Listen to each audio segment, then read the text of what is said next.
Day 2 coverage of the Otter Invitational begins with Liam Otter here on hole number 1, straightaway par 5. After his third shot lands 25 feet long at a pin, he drains this birdie on his first hole of the day, and that set the tone for his scorching hot final round.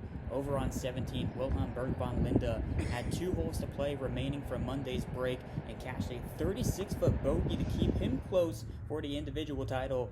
Green side on 18, Marius Dossier, his bunker shot left him on the fringe for par, and this putt secured him a bogey-free 33 on the back 9. He would finish tied for second at -4, staying on the par 5 18, the second easiest hole of the tournament at 4.96, playing just under par. Tommy Kimberling wraps up his second round, hit a 4-iron from 220 uphill, left him with this simple chip and putt for the birdie. More from Kimberling to come. Short game was a key for player success at Bayonet, and we start those highlights with Colt Tenpenny. Played a lofted flop shot, setting up a tap-in par on hole 8, back to Berg von Linde, who used this up and down to secure a par on hole number 4.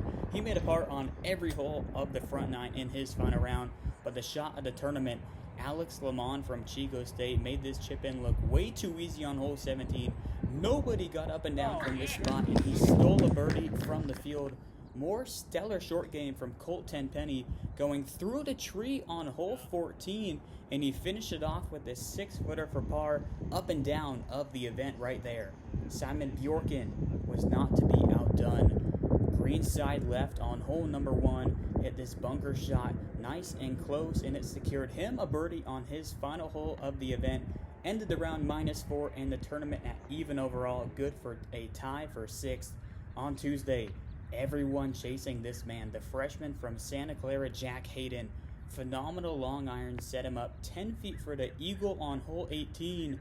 Hayden wasn't able to get this putt to break in the right side door, but it brought him to a 2-under start through his first 3 holes of the final round. Wilhelm also birdied hole 18, and he finished his event tied for 6th at even par.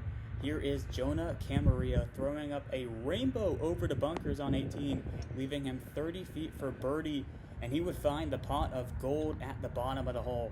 He was tied for first at one point, but a rough finish left him in a tie for 6th. Another player in contention, AK from East Bay, with a nice par save here on 17. He would finish tied for second at -4 as well. More recovery work for Liam Otter, just stayed in bounds on the tee of hole number 5, and he was able to 2-putt his way to par to keep Monterey in search for the title.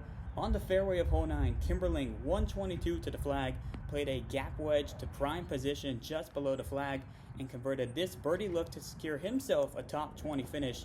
Back to 17, closing stretch for Monterey Bay and Liam Otter, 185 downhill par 3. Tee shot came up just short, but this putt from 25 feet did not. Huge birdie for Otter, who carded the final round 70, but everyone's fine play was not enough to catch the De La Salle High School product, Jack Hayden. The freshman needed just 2 putts to win on hole 15, his final hole of the event. Made it more interesting than he wanted, but was able to cash the putt and the individual title.